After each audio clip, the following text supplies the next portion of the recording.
स्वयंवर का आयोजन सुदर्शन भवन में किया गया था। एक विशाल मंडप जिसकी छत पर आकाश गंगा की आकृति बनी हुई थी। हर दीवार पर ऐसे चित्र थे जो प्रेम और युद्ध के गहरे संबंध को दर्शाते थे। दूर से नगाड़े बजने लगे।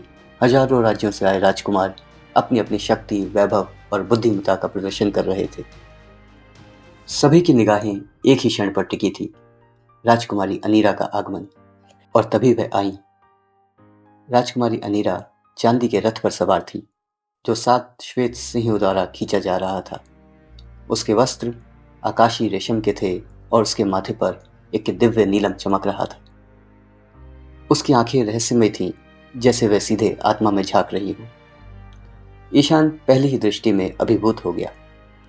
परंतु तभी एक विचित्र बात हुई।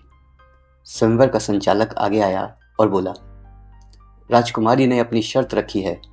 केवल वही उसे वरण कर सकता है जो 3 दैवीय परीक्षणों में सफल हो। सभागार में खुसर पुसर होने लगी।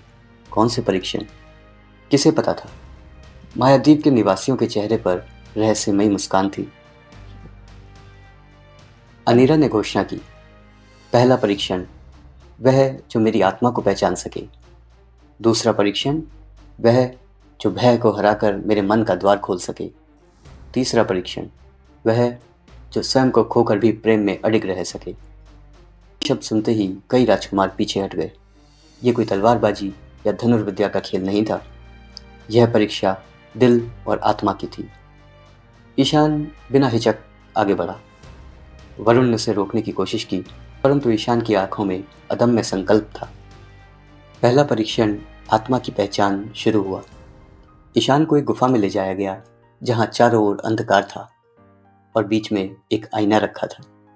एक आवाज गूंजी, देखो और बताओ कि तुम किसे देखते हो। ईशान ने आईने में झांका। वहां पर अनीरा की एक ऐसी छवि थी जिसके पीछे पीड़ा, प्रेम और तड़प की लहरें दिख रही थी। उसे समझ आया और उसने कहा कि मैं अनीरा के बाहरी रूप से नहीं, उसकी आत्मा से प्रेम करता हूँ। मैं तुम्हारी आत्मा को देखता हूँ, जो प्रेम और द्वंद्व से बनी है, परंतु शुद्ध है। आईना चमक उठा। पहला परीक्षण पार हो गया था।